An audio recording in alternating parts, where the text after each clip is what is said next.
نحمدہ و نصلی علی رسولہ الکریم۔ قال الامام حجۃ الاسلام الشیخ ولی اللہ الدہلوی باب الجمعہ، یہ اس مبحث کا 16واں باب ہے۔ گزشتہ باب میں شاہ صاحب نے یہ بات واضح کی تھی کہ اشاعت دین وغیرہ 4 بنیادی مقاصد ہیں۔ ان مقاصد کو پورا کرنے کے لیے ضروری ہے کہ مسلمانوں کے اجتماعات اور جماعت کا نظم قائم کیا جائے۔ 4 بنیادی اساسی اصول بیان کیے تھے کہ نمبر 1، اشاعت دین مقصد ہے، انسانیت کا اجتماع بھی مقصود ہے،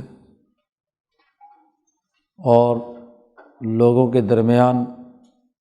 موافقت کا ہونا، اتفاق کا ہونا، یہ بھی ضروری ہے۔ دنیا کی ہر ملت جس کسی نظریے پر قائم ہوتی ہے، اس کے لیے یہ پہلا بنیادی اساسی اصول، جس میں دین کی اشاعت اور فروغ، یعنی اپنے نظریے کا فروغ، اس کے لیے اجتماعی طاقت اور قوت اور انسانیت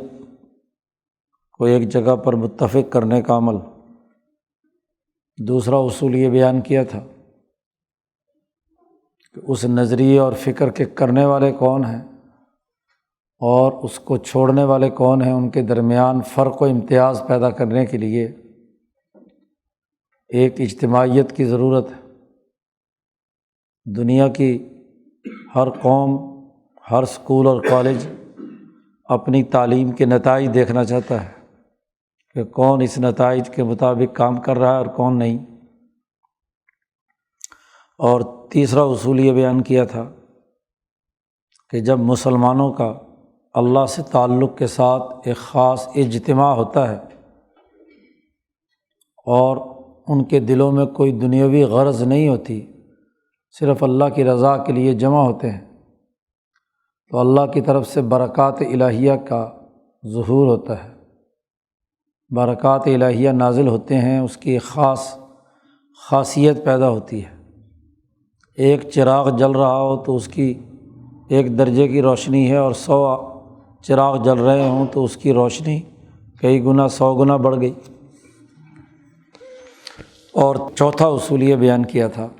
کہ اعلاء کلمت اللہ ضروری ہے۔ غلبہ دین کے لیے نبی اکرم صلی اللہ علیہ وسلم کی بعثت ہوئی ہے، تو دین کا غالب ہونا تبھی ہوگا کہ جب غلبے کے اجتماعات منعقد کیے جائیں۔ اس سلسلے میں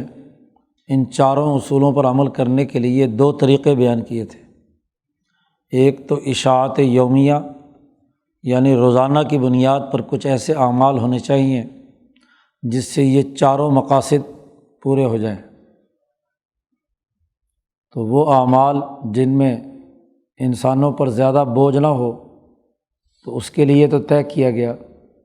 کہ وہ محلے کی مسجد میں آیا کریں، گھروں سے نکلیں اور محلے کی مسجد میں آ کر جماعت کے ساتھ نماز ادا کریں۔ تو نماز کی اجتماعیت اس لیے قائم کی گئی کہ یہ 4 مقاصد حاصل کیے جائیں، انسانوں کے درمیان اجتماعیت بھی ہو، وہ ایک دوسرے کے دکھ سکھ کو بھی سمجھیں، مسائل کو بھی سمجھیں، اور اسی کے ساتھ ساتھ اللہ کی برکات کے بھی مستوجب بنے، اور ان کی اجتماعی طاقت اس محلے کے اندر غلبہ دین کی علامت بھی ہو، اور یہ بھی پتہ چلے کہ کون آدمی واقعتاً اس دین کے ساتھ مخلص ہے اور کون مخلص نہیں ہے، کس نے نماز جماعت کے ساتھ ادا کی اور کس نے محض اکیلے ہی انفرادیت کا شکار رہا۔ اور ایک ان 4 مقاصد کے حصول کے لیے وہ طریقہ ہونا چاہیے کہ اس سے اوپر کا درجہ کسی شہر کی بڑی جو شہری زندگی ہے اس کے دائرے سے متعلق ہو، کہ محلوں کی مسجدیں بند کر کے وہ ایک اجتماع قائم کریں، اور اس کے لیے روزانہ کی بنیاد پر اجتماع کرنا لوگوں کے لیے عملاً مشکل ہے، تو اس کے لیے طے کیا گیا 6 دن گزرنے کے بعد 7ویں دن ان کا ایک شہری اجتماع قومی درجے کا ہونا چاہیے کہ تمام مسجدیں بند ہوں اور جامع مسجد میں تمام لوگ بڑی اجتماعیت قائم کریں، اور اس سے بھی بڑی اگر اجتماعیت کی ضرورت ہے تو وہ تو سال بعد پھر حج بیت اللہ کی صورت میں وہاں تمام شہروں اور تمام ملکوں سے آئے ہوئے لوگ اپنا ایک بین الاقوامی اجتماع قائم کریں۔ تو یہ اجتماعیت کے 3 بنیادی درجے ہیں۔ تو نماز با جماعت سے متعلق جو نبی اکرم صلی اللہ علیہ وسلم کی ہدایات اور فرامین احکامات ہیں وہ پچھلے باب میں بیان ہو چکے ہیں۔ اب یہاں اس باب میں ان 4 مقاصد کے حصول کے لیے جو 1 ہفتے کے بعد جمعے کی نماز لازمی قرار دی گئی تو اس سے متعلق روایات اور اس کے اصول اور ضابطے اس باب میں بیان کرتے ہیں۔ شاہ صاحب فرماتے ہیں الاصل فیہا، جمعے کی فرضیت کے حوالے سے اصولی بات یہ ہے کہ جب نماز کی اشاعت اس کا فروغ پورے شہر بھر میں ہونا چاہیے، شہر بھر میں اجتماع ہو، بِأَن يَجْتَمِعَ لَهَا أَهْلُهَا، کہ اس شہر کے لوگ اس نماز کے لیے ایک جگہ پر جمع ہوں۔ تو چونکہ ایسا اجتماع ہر دن مشکل ہے، روزانہ کی بنیاد پر ایسا اجتماع نہیں کیا جا سکتا، تو وجب ان یعین لها حد، تو لازمی اور ضروری ٹھہرا کہ اس کے لیے ایک حد مقرر کی جائے، نہ ہی اتنی طویل مدت ہو کہ اس اجتماع کے جو اثرات اور نتائج ہیں وہ آدمی بھول جائے، اور نہ ہی اتنی تھوڑی ہو کہ اس کو جمع ہونا مشکل ہو۔ لا یسرع دورانها جدا فیتعثر علیہم، اور نہ ہی اتنی جلدی اس کا دورانیہ ہونا چاہیے کہ جس کی وجہ سے لوگوں کو مشکل پیش آئے۔ ولا یبطو جدا، اور نہ ہی اتنا لمبی مدت ہونی چاہیے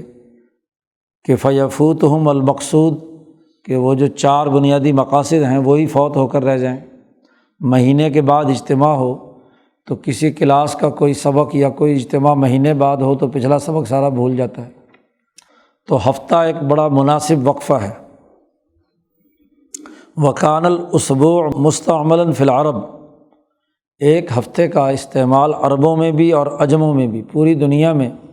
اور اکثر ملتوں میں ہفتہ وارانہ عمل ہے۔ مثلاً یہودیوں کے ہاں، عیسائیوں کے ہاں، مسلمانوں کے ہاں جمعہ، ہفتہ، اتوار، 3 دن تو یہ مذاہب حنیفیہ کے اندر ہی ہیں، اور یہ دنیا کی اکثریت ہے، اور باقی مذاہب کا بھی یہی معاملہ ہے کہ ایک ہفتے بعد عام طور پر ان کے ہاں معاملات ہیں۔ وَكَانَ صَالِحًا لِهَذَا الْحَدِّ فَوَجَبَ أَن يُجْعَلَ مِيقَاتُهَا ذَلِكَ، تو یہ نماز کے اجتماع کے لیے، جمعے کے اجتماع کے لیے بڑی ایک مناسب مدت ہے، تو لازم ہے کہ اس کا وقت مقرر کر دیا جائے۔ پھر شاہ صاحب فرماتے ہیں کہ ملتوں میں پھر اختلاف پایا جاتا ہے۔ اس بات پر تو اتفاق ہے کہ ہفتہ وارانہ سرگرمی ہونی چاہیے، لیکن ہفتے میں سے کون سا دن ہو، تو یہ دنوں کا اختلاف پایا جاتا ہے۔ الذی یوقت بہ، تو یہودیوں نے ہفتے کا دن اپنے لیے اختیار کیا، اور عیسائیوں نے اتوار کا دن اپنے لیے مقرر کیا۔ لمرجحات ظہرت لہم، کوئی بھی وجہ ترجیح ان میں سے کسی ہر ایک فرقے کے سامنے تھی، اسی بنیاد پر انہوں نے اسے اختیار کیا۔ یہودیوں نے یہ سمجھا کہ ہفتے کے دن اللہ پاک کائنات پیدا کر کے فارغ ہو چکا ہے، اب اللہ بھی فارغ ہو اور ہم بھی فارغ ہوں تو ہم فراغت کے موقع پہ اللہ کی عبادت کریں تو زیادہ فائدہ ہے۔ عیسائیوں نے کہا کہ نہیں، ہمیں اتوار سے شروع کرنا چاہیے، کیونکہ 2 دنوں میں تو اللہ نے ابتدائی مادہ پیدا کیا تھا کائنات کا، جیسا کہ قرآن حکیم میں ذکر آیا، اور اس کے بعد 2 دنوں بعد اس نے مخلوقات تخلیق کا عمل اتوار کو شروع ہوا تھا، تو انہوں نے اتوار کو کیا ہے اختیار کر لیا۔ اس کی وجہ یہ ہے، لیکن اللہ تبارک و تعالیٰ نے خص اللہ تعالی هذه الامہ بعلم عظیم، اللہ تبارک و تعالیٰ نے اس امت کو ایک بہت بڑا علم عظیم عطا کیا۔ یہ بڑی سطحی مرجحات یا ترجیحات والی چیزیں ہیں جو یہودیوں اور عیسائیوں نے اختیار کی، لیکن جمعے کا انتخاب کے سلسلے میں مسلمانوں کی اس امت پر اللہ نے ایک بہت بڑا علم ان کو عنایت کیا ہے، مخصوص کیا ہے، علم عظیم، ایک باقاعدہ علمی اور سائنٹیفک اور بہت ہی مستحکم اور مضبوط بنیادوں پر علم کی اساس پر جمعہ کا دن حاصل کیا گیا ہے۔ شاہ صاحب کہتے ہیں کہ یہ جمعہ جو ہے نفسہ اولاً، جمعے کے دن کا خیال سب سے پہلے صحابہ اکرام رضوان اللہ علیہم اجمعین کے دلوں میں آیا، کیونکہ جمعہ ایک اجتماعیت ہے، اور اس اجتماعیت کے قائم کرنے کا خیال جب تک اجتماع کے افراد کو نہ ہو تو اس وقت تک دل و جان سے وہ اس کی طرف متوجہ نہیں ہوں گے۔ حاکم یا امیر یا نبی اور رسول کے کہنے پر بھی اگرچہ کریں گے، لیکن اگر خود اپنی چاہت سے اجتماع کریں کہ ہمیں نبی اکرم صلی اللہ علیہ وسلم کے ارد گرد جمعے کے دن جمع ہو کر حضور صلی اللہ علیہ وسلم کا ہفتے کے بعد فیض حاصل کرنا ہے، تو طلب اور شوق بڑھ گئی، تو صحابہ کے دلوں میں سب سے پہلے جمعے کی اجتماعیت کا خیال سب سے پہلے انہیں آیا۔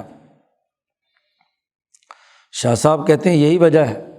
کہ مدینہ منورہ میں جمعہ نبی اکرم صلی اللہ علیہ وسلم کے مدینہ منورہ میں آنے سے پہلے شروع ہو چکا تھا۔ جی، حضور اقدس صلی اللہ علیہ وسلم جب تک مکہ مکرمہ میں تھے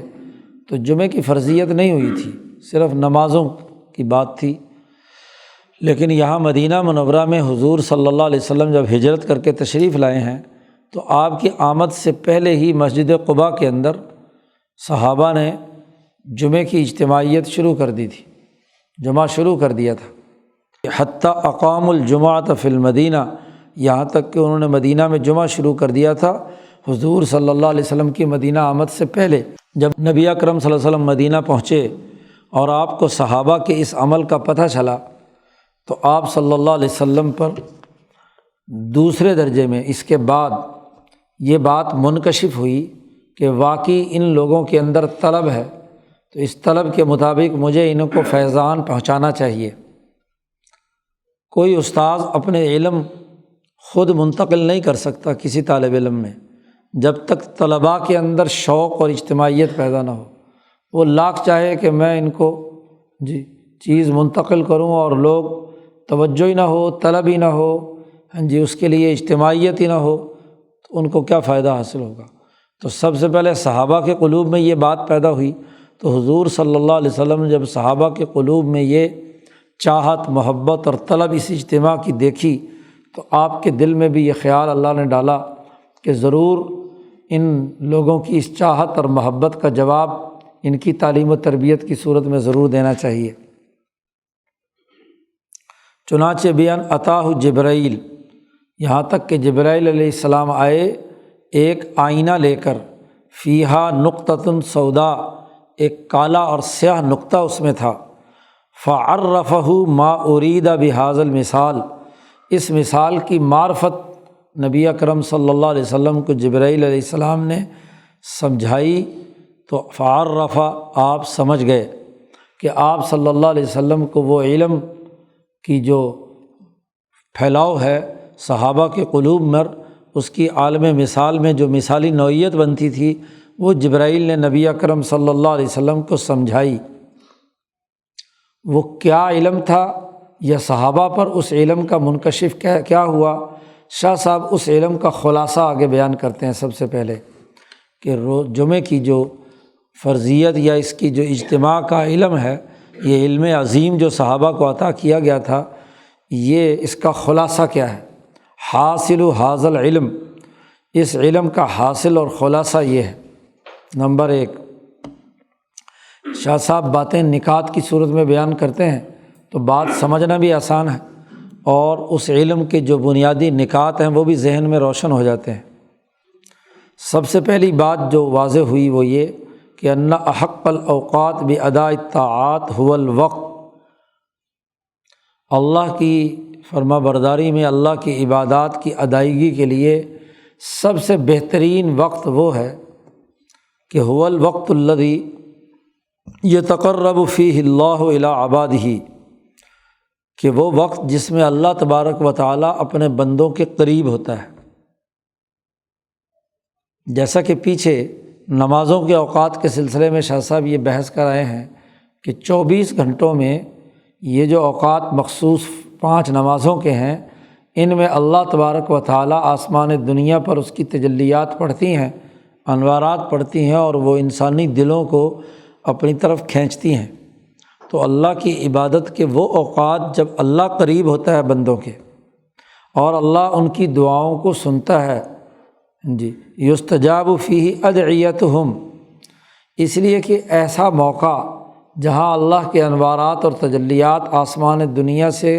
ان انسانوں کے قریب ہو کر پڑھتے ہیں، تو اس وقت ان کی عبادات ضرور قبول کی جاتی ہیں، قبولیت کے زیادہ قریب ہوتی ہیں۔ اور پھر ایسی صورت میں خود انسانی دلوں کے اندر بھی پختگی پیدا ہوتی ہے، اس کی تاثیر ہوتی ہے، اور کثرت سے ان عبادات کا نفع بھی انہیں پورا پورا حاصل ہوتا ہے۔ وَتَنْفَعُ نَفْعَ عَدَدٍ كَثِيرٍ مِّنَ الطَّاعَاتِ، ایسے وقت میں جتنی تعداد میں انسان عبادت زیادہ کرے اس کا اتنا ہی نفع ہوتا ہے۔ پہلا نقطہ تو یہ ہے کہ اللہ جب آسمان دنیا پر آتے ہیں، آپ کی تجلیات پڑتی ہیں اور انسانوں کے قریب ہوتا ہے، تو اس وقت عبادت کرنا زیادہ نفع دیتا ہے اور زیادہ فائدہ دیتا ہے۔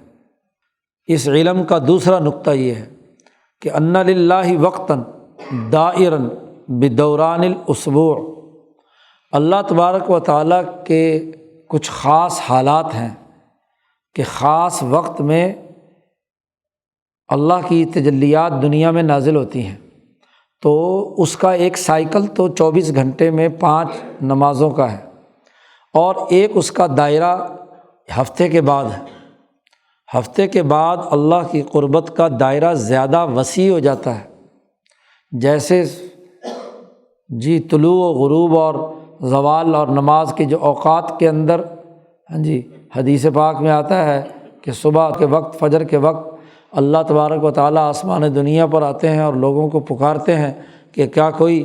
مغفرت طلب کرنے والا ہے، کیا کوئی نفع اٹھانے والا ہے، توبہ کرنے والا ہے کہ میں توبہ اس کی قبول کروں۔ ایسے ہی ایک ہفتہ وارانہ سرکل ہے، تو 6 دنوں کے بعد 7ویں دن اللہ کا ایک ہفتے کے بعد اور زیادہ قربت کا معاملہ ہوتا ہے انسانیت کی طرف، تو اس کا دورانیہ ہفتے کے بعد آتا ہے۔ یتقرب فیہ الی عبادہ، جب ایک ہفتے کے بعد اللہ تعالیٰ مزید قریب ہوتا ہے اپنے بندوں کے۔ وَهُوَ الَّذِي يَتَجَلَّى فِيهِ لِعِبَادِهِ، اور وہ ہے کہ جب اللہ تجلی کرے گا اپنے بندوں پر فی جنت الکثیب، جیسا کہ حدیث میں آیا ہے کہ جنت میں بھی مسلمان جمعے کے دن بہت بڑا اجتماع منعقد کریں گے تمام جنتی، تو جنت الکثیب یعنی جنت کے ٹیلے ہوں گے، بہت بڑا صحرا اور میدان ہوگا، اور مشک کے ٹیلے ہوں گے خوشبودار، جس پر جنتی ہر جمعے کے دن جا کر بیٹھیں گے، اور وہاں اللہ تبارک و تعالیٰ اپنی زیارت کرائیں گے۔ تو اللہ تبارک و تعالیٰ کے انوارات اور تجلیات، جیسا کہ احادیث میں آتا ہے کہ ہر جمعے کے دن نئے انوارات، نئی تجلیات، نئی لذتیں، نئے انعامات اللہ عطا کرے گا جنتیوں کو۔ تو ایسے ہی دنیا میں بھی ہر جمعے کے دن وہ تجلیات اور انوارات باقی دنوں کے روزانہ کے سرکل سے زیادہ قربت کے ساتھ، زیادہ تقرب کے ساتھ کیا ہے دنیا میں نازل ہوتے ہیں۔ 2 نقطے ہو گئے، اور تیسرا اس علم کا خلاصہ یہ ہے کہ وَأَنَّ أَقْرَبَ مَظِنَّةٍ لِهَذَا الْوَقْتِ هُوَ يَوْمُ الْجُمْعَةِ، جب ہفتہ وارانہ بھی ایک سرکل ہے تو وہ وقت جو ہے وہ جمعے کا دن ہے، وہ ہفتہ اور اتوار کا دن نہیں ہے، ہفتہ اور اتوار کا دن نہیں ہے، کیونکہ جنتیوں کے لیے جو نبی اکرم صلی اللہ علیہ وسلم نے دن متعین کیا ہے تمام جنتیوں کے لیے، تمام امتوں کے، جنتیوں کے لیے جتنے بھی انبیاء گزرے ہیں اور ان کے حواریین اور مخلص لوگ، خواہ وہ ابراہیم علیہ السلام کے ماننے والے ہوں، حضرت موسیٰ علیہ السلام کے ماننے والے ہوں، یا عیسیٰ علیہ السلام کے، یا دیگر سچے دنیا بھر میں انبیاء آئے اور ان کے مخلصین ہوں، ان تمام جنتیوں کے لیے جو ہفتہ وارانہ سرگرمی جنت میں ہونی ہے وہ صرف اور صرف جمعہ کا دن ہے۔ تو یہ ہفتہ وارانہ سرگرمی نہ ہفتے کو ہے نہ اتوار کو ہے، نہ کسی اور دن میں کسی نے اگر مقرر کیا ہے، وہ صرف اور صرف جمعے کے دن ہے۔ فَإِنَّهُ وَقَعَ فِيهِ أُمُورٌ عِظَامٌ،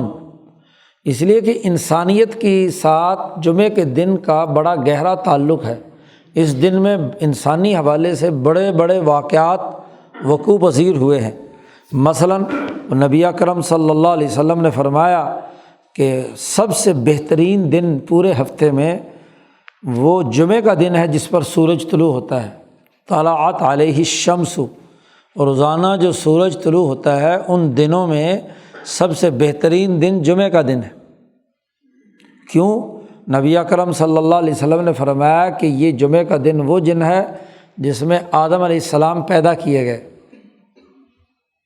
اور یہ وہی دن ہے جس میں جنت میں داخل کیے گئے، اور یہ وہی دن ہے جب انسانیت کی ترقی ہوئی اور جنت سے نکال کر اس دنیا پر ڈالا گیا امتحان کے لیے۔ اور لا تقوم الساعۃ الا فی یوم الجمعہ، نبی اکرم صلی اللہ علیہ وسلم نے فرمایا کہ قیامت بھی جمعے کے دن قائم ہوگی۔ تو انسانیت کا آغاز، تخلیق، جنت میں داخلہ، دنیا میں آمد اور دنیا سے رخصتی، یہ تمام کے تمام جتنے بھی کام ہیں انسانیت سے متعلق، یہ جمعے کے دن کے ساتھ خاص ہے۔ تو یہ علم نبی اکرم صلی اللہ علیہ وسلم کو اور صحابہ اکرام کو یہ سب سے پہلے دیا گیا، پھر نبی اکرم صلی اللہ علیہ وسلم کو اس علم کی معرفت سمجھا کر نبی اکرم صلی اللہ علیہ وسلم سے کہا جا رہا ہے کہ آپ ان کا تربیت اور تزکیہ کی طرف متوجہ ہوں۔ والبہائم تکون فیہ مسیختاً، یعنی فزعتاً مرعوبتاً، اسی جمعے کے دن، ہر جمعے کے دن جتنے بھی جانور ہیں دنیا میں وہ منتظر ہوتے ہیں قیامت کے، اس لیے اس دن میں پوری توجہ لگا کر وہ قیامت میں جو سور پھونکا جانا ہے اس کی طرف کان کھڑے کیے ہوئے ہوتے ہیں، ادھر متوجہ ہوتے ہیں۔ کالذی حالہ صوت شدید، گویا کہ وہ ایک سخت آواز کے منتظر ہوتے ہیں کہ ہولناک آواز اب آئی یا اب آئی۔ وذالک، اس کی وجہ یہ ہے کہ لما یترشح علی نفوسہم من الملأ السافل، کہ ان پر یہ آواز سور پھونکنے کی ملأ سافل سے ان پر مترشح ہوتی ہے، ان پر اس کا نزول ہوتا ہے۔ اور وَيَتَرَشَّحُ عَلَيْهِم مِّنَ الْمَلَإِ الْأَعْلَىٰ، اور ملأ اعلیٰ سے بھی جب اللہ کی کوئی قضا جاری ہوتی ہے تو وہ بھی سب سے پہلے ان جانوروں پر اس کا اثر ہوتا ہے۔ اس لیے دنیا میں جب بھی کوئی نیا واقعہ وقوع پذیر ہونا ہوتا ہے تو جانوروں میں کھلبلی مچ جاتی ہے۔ اس لیے کہتے ہیں جب کسی جگہ پر زلزلہ آنے والا ہوتا ہے تو جانور اس سے پہلے ہی زلزلے میں اپنی اس سے باہر نکل کر اس کے انتظار میں ہوتے ہیں اور خوف زدگی کی حالت میں ہوتے ہیں۔ حین تفزع اولا لنزول القضاء، کہ وہ گھبرا رہے ہوتے ہیں پہلی مرتبہ کہ اللہ کی قضا کیا جاری ہو رہی ہے۔ چنانچہ نبی اکرم صلی اللہ علیہ وسلم نے یہ بات فرمائی ہے کہ سلسلۃ علی صفوان، کہ جب اللہ کی قضا یا حکم جاری ہوتا ہے تو فرشتے پر پھڑاتے ہیں۔ حدیث جو ہے اس میں یہاں تو شاہ صاحب تھوڑا سا ٹکڑا لائے ہیں، لیکن لمبی حدیث ہے، وہ یہ کہ جب اللہ کی قضا جاری کرتے ہیں تو آسمان پر فرشتے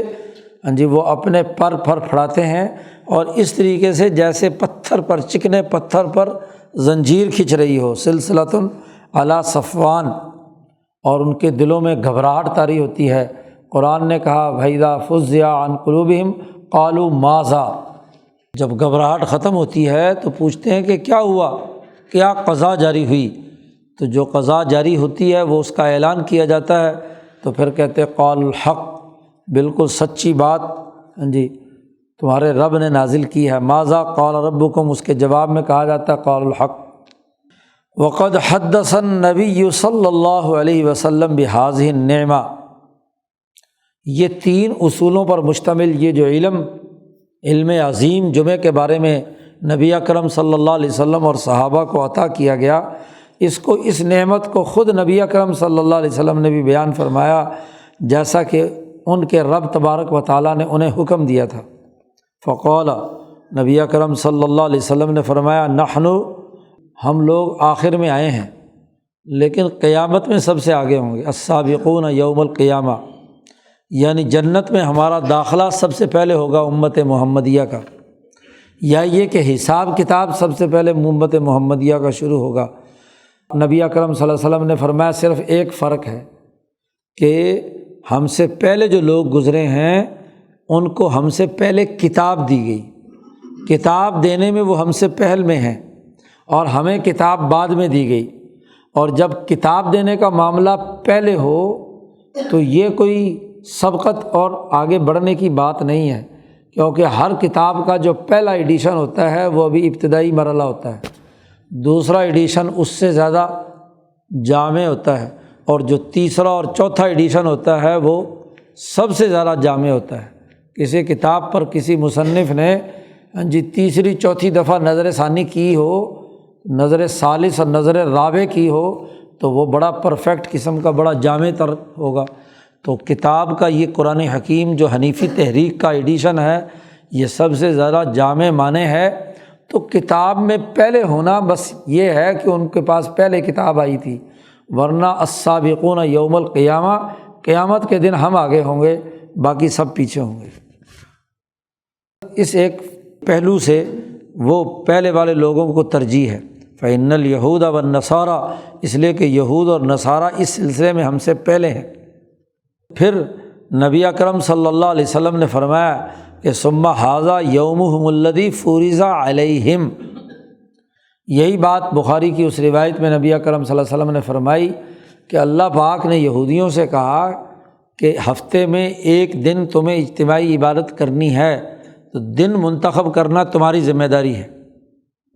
یہاں شاہ صاحب نے اس کے لیے جملہ استعمال کیا ہے، یعنی الفرد المنتشر، یعنی کوئی ایک دن مقرر کر لو، منتشر ساتوں میں سے جو دن بھی تم چاہو۔ تو انہوں نے اپنے خیال کے مطابق ہفتہ اور عیسائیوں نے اپنے خیال کے مطابق اتوار۔ تو نبی اکرم صلی اللہ علیہ وسلم نے فرمایا کہ اللہ پاک نے ہمارے لیے جمعہ کا دن چھپا کر رکھ لیا، یہ علم ان پر منکشف نہیں کیا، اس لیے وہ جمعہ لے ہی نہیں سکے، تو انہوں نے جمعہ ہمارے لیے چھوڑ دیا۔ ہم پر جب یہ علم منکشف ہوا تو ہم نے یہ جمعہ اختیار کر لیا۔ الصادق بالجمعہ فی حقنا، اور ہفتہ اور اتوار جو ہیں یہ ان کے حق میں۔ نبی اکرم صلی اللہ علیہ وسلم کا یہ جملہ نقل کر رہے ہیں کہ فاختلفوا فیہ، وہ اس فرد منتشر یعنی کسی ایک دن کے انتخاب میں ان میں اختلاف پیدا ہو گیا، لیکن فہدانا اللہ لہ، اللہ پاک نے ہمیں ہدایت دی کہ اگر 7 دنوں میں سے کوئی دن تم نے لینا ہے تو تم وہ دن لو کہ جس میں آدم پیدا ہوئے، آدم جنت میں گئے، آدم جنت سے نیچے اترے، آدم اس دن کے اندر واپس قیامت قائم ہوگی اور انسان واپس جائیں گے، تو انسانیت سے جو خاص نسبت رکھنے والا دن ہے اسے انتخاب کرو۔ تو اللہ نے ہمیں اس کی ہدایت دی، کما ہوا عند اللہ۔ تو اب اس حدیث میں واضح طور پر اس علم کی طرف اشارہ کر دیا گیا۔ بالجملہ خلاصہ یہ ہے کہ یہ ایک بڑی فضیلت ہے، اللہ تبارک و تعالیٰ نے اس امت محمدیہ کو جمعے کی اس فضیلت کے ساتھ خاص کیا ہے۔ والیہود والنصارى لم یفتہم اصل ما ینبغی من التشریع، وہ پہنچ ہی نہیں سکے، فوت ہو گیا ان سے، وہ جو اصل تشریع تھی وہ تو فوت نہیں ہوئی ان سے، یعنی اصل ایک دن تو لے لیا انہوں نے، لیکن وہ جو اصل دن تھا وہ ان سے چھوٹ گیا۔ وَكَذَلِكَ الشَّرَائِعُ السَّمَاوِيَّةُ، شاہ صاحب کہتے ہیں جتنی بھی آسمانی شریعتیں ہیں، یہودیوں کی ہوں، عیسائیوں کی ہو یا دیگر انبیاء کی جتنی بھی شرائع ہوں، ان میں قوانین کی جو تشریح ہے اس کے اصل اصولوں میں کوئی اختلاف نہیں ہے، کسی قوم نے غلطی نہیں کی۔ آپ حکمت البر کے اور اسم کے تناظر میں پہلی جو 5 مباحث ہیں وہاں پڑھ چکے ہیں کہ جتنی بھی ملتیں ہیں وہ انسانیت کے جو بنیادی تشریعی قوانین ہیں اس کے متصادم۔ مثلاً مردے کو وہاں مثال دے کر سمجھایا تھا کہ مردے کو اپنی نظروں سے اوجھل کرنا یہ تمام امتوں کے یہاں متفق ہے۔ اب کوئی آگ میں جلاتا ہے، کوئی پانی میں ڈبو دیتا ہے، کوئی مٹی میں اس کو دفن کر دیتا ہے، لیکن اس بات پر اتفاق ہے کہ مردے کو سنبھال کر گھر میں نہیں رکھنا، نہ ہی اس کو باہر گلی میں پھینک دینا ہے کہ اس کی بدبو سے پوری سوسائٹی جو ہے وہ مریض بن جائے، اور نہ ہی صحرا کے اندر عام جانوروں کی طرح پھینکنا ہے، اس کو کوئی نہ کوئی اعزاز و اکرام کے ساتھ رخصت کرنا ہے۔ تو ہندوؤں نے سمجھا کہ آگ جلا کر تیل اور گھی اور ڈال کر اس کو راکھ بنا دینا زیادہ اچھا ہے کہ کہیں عذاب جہنم جو ہے اس سے بچ جائے، کہیں وہ عذاب میں نہ آئے، اگلا جو جنم ہے اس جنم کے اندر وہ زیادہ بہتر حالت میں رہے، اس کے پاپ دھل جائیں۔ اس مقصد کے لیے انہوں نے وہ کام کر لیا۔ دوسروں نے کیا دفن کرنا شروع کر دیا۔ تو اصل جو تشریعی قوانین ہیں ان میں تمام سماوی قوانین اور ضابطے ہیں انبیاء کے، ان سے غلطی نہیں ہوئی۔ غلطی یعنی ترجیحات کے ناقص اور ترجیحات کے کامل ہونے کی صورت میں اختلاف پیدا ہوا کہ ترجیحات زیادہ کامل اور زیادہ بہتر، زیادہ پرفیکٹ کون سی ہے، اور کون سی ترجیحات ایسی ہیں جو ناقص اور ادھوری ہیں یا ان کے کچھ مضر اثرات بھی پائے جاتے ہیں۔ وَإِنِ امْتَازَ بَعْضُهَا بِفَضِيلَةٍ زَائِدَةٍ، اگرچہ امتوں اور ملتوں میں زائد فضیلت کے اعتبار سے فرق ہے، تو ایسے ہی جو ملت ابراہیمیہ حنیفیہ ہے یا خود ملت اسلامیہ کے بھی جو بنیادی اساسی اصول ہیں یہ فضیلت زائدہ ہے۔ اصل فضیلت تو قانون کی پابندی ہے، اور جو قوانین کی پابندی ہے وہ مذاہب عالم میں بنیادی قوانین اور تشریعات کی خلاف ورزی نہیں ہوتی، سوائے اس کے کہ بعد والے لوگوں نے اس میں کوئی تحریف نہ کر دی ہو، ورنہ اصولی بات تو تمام کے ہاں ایک بنیادی حکمت البر یا اصول البر والاسم کے تحت ضرور پائی جاتی ہے۔ شاہ صاحب فرماتے ہیں نوّہ صلی اللہ علیہ وسلم بہذہ الساعہ وعظم شانہا، چنانچہ نبی اکرم صلی اللہ علیہ وسلم نے جمعے کی اس گھڑی کی بڑی عظمت شان بیان کی ہے، بڑا اس کا بلند مرتبہ بیان کیا ہے۔ فقال، آپ صلی اللہ علیہ وسلم کی یہ حدیث ہے، آپ صلی اللہ علیہ وسلم نے فرمایا کہ اس جمعے کے دن کوئی مسلمان جب اللہ سے سوال کرتا ہے کسی خیر اور بھلائی کا تو اللہ ضرور اس کو اس گھڑی میں عطا کرتا ہے۔ اعطاہ ایاہ، پھر روایات میں پھر یہ اختلاف پایا جاتا ہے کہ پورے جمعے کے دن میں خاص وہ گھڑی کون سی ہے، لمحہ کون سا ہے کہ جب انسان کی ہر دعا قبول ہوتی ہے۔ فی تعیینہا، کیوں؟ اس لیے کہ اس میں بھی ایک راز ہے کہ اگر بالکل ہی متعین کر دیا جائے تو پھر باقی پورے جمعے کے دن کی جو عبادات اور فضیلت اور توجہات ہیں وہ ختم ہو جائیں گی، پھر آدمی بس اس ایک گھڑی میں سب لوگ ٹھٹ کے ٹھٹ لگا کر جمع ہو جائیں گے، اور باقی دن اس کے بعد کھیل تماشا کریں گے کہ بس وہ ایک گھڑی ہمیں پتہ چل گئی اتنے بج کر اتنے منٹ پہ دعا قبول ہونی ہے، تو وہاں تو ساری دنیا مجمع جمع ہو جائے اور اس کے بعد جا کر جو مرضی اللہ تللے کرتی رہے۔ ایسا غلط ہے، اس لیے یہ تو کہہ دیا کہ جمعے کا دن ہے، تو اس کا مطلب، اور اس میں ایک گھڑی ایسی آتی ہے، لمحہ ایسا آتا ہے، وقت ایسا آتا ہے کہ جس میں دعا قابل قبول ہوتی ہے، تو جس کو شوق ہے تو پورا دن ہی کیوں نہ عبادت کرے صبح سے شام تک، اس کی عظمت کا لحاظ رکھ کر باقی وقت کیوں ضائع کرے۔ فقیلہ، بعض لوگوں نے کہا کہ یہ گھڑی اس وقت آتی ہے، یہ وقت اس وقت ہوتا ہے جب امام خطبہ دینے کے لیے آتا ہے اور ممبر پر بیٹھتا ہے، ممبر پر بیٹھنے سے لے کر نماز کے مکمل ہونے تک، یعنی پورا خطبہ کا دورانیہ اور نماز کا دورانیہ، اس پورے دورانیے میں جو دعا مانگی جائے وہ دعا ضرور قبول ہوتی ہے۔ بعض لوگوں نے یہ کہا لأنہا ساعۃ، اس لیے کہ یہ وہ وقت ہے کہ جب آسمان کے دروازے کھول دیے جاتے ہیں۔ جمعے کے دن خاص طور پر زوال ہوتے ہی دروازے کھول دیے جاتے ہیں، انعامات الہیہ کا، برکات الہیہ کا نزول شروع ہوتا ہے، تو اس جمعے کے دن جب ہاں جی امام ممبر پر آ گیا تو اس سے پہلے پہلے لوگوں کو کہا ہے کہ جمع ہو، اس لیے آگے روایات آ رہی ہیں کہ امام کی آمد سے پہلے پہلے جمع ہو، کیونکہ جب امام آ گیا اور اس نے خطبہ شروع کیا تو فرشتے حساب کتاب کا رجسٹر بند کر کے خطبہ سننے کے لیے بیٹھ جاتے ہیں، باقی لوگوں کا حساب کتاب اس کے بعد آنے والوں کو رجسٹر میں درج نہیں کرتے، اس لیے ان کے آنے والے کے مختلف درجات بھی حدیث پاک میں بیان کیے گئے ہیں۔ وَيَكُونُ الْمُؤْمِنُونَ فِيهَا رَاغِبِينَ إِلَى اللَّهِ کہ اس وقت لوگ اللہ کی طرف متوجہ ہوتے ہیں اور خطبہ سنتے ہیں، بات چیت اور گفتگو واعظ و نصیحت سنتے ہیں، تذکر اور تزکیہ کی طرف متوجہ ہوتے ہیں اور نماز کی عبادت میں رغبت میں مشغول ہوتے ہیں۔ اور فَقَدِ اجْتَمَعَ فِيهَا چونکہ پورے شہر کا بہت بڑا اجتماع ایک جگہ پر ہوا ہے اور سب لوگ مکمل توجہ اور خاموشی کے ساتھ خطبہ سنتے ہیں، اس لیے خطبے کے آداب بھی بیان کیے گئے کہ خطبے کے دوران کسی کو بولنے کی اجازت نہیں ہے، بالکل خاموش ہوں، یہاں تک حضور صلی اللہ علیہ وسلم نے فرمایا کہ اگر بالفرض کوئی ایک آدمی بولا بھی تو دوسرے کا یہ کہنا کہ چپ ہو جاؤ مت بولو یہ بھی لغو بات ہے، بس آپ اپنی خاموشی سے اس کو خاموش کرانے کا جواب دیں، ورنہ ہر آدمی دوسرے کو اگر چپ کرانے لگ جائے تو ان کے چپ کرانا بھی شور مچانا ہے، تو اس لیے یہ تمام فقط لغوتا حضور نے فرمایا کہ اگر تم نے اس کو یہ کہا ہے کہ چپ ہو جاؤ اس کو تو فقط لغوتا تو نے بڑی لغو بات کہی ہے، ہاں جی فضول بات کہی ہے، تیری اپنی خاموشی ہی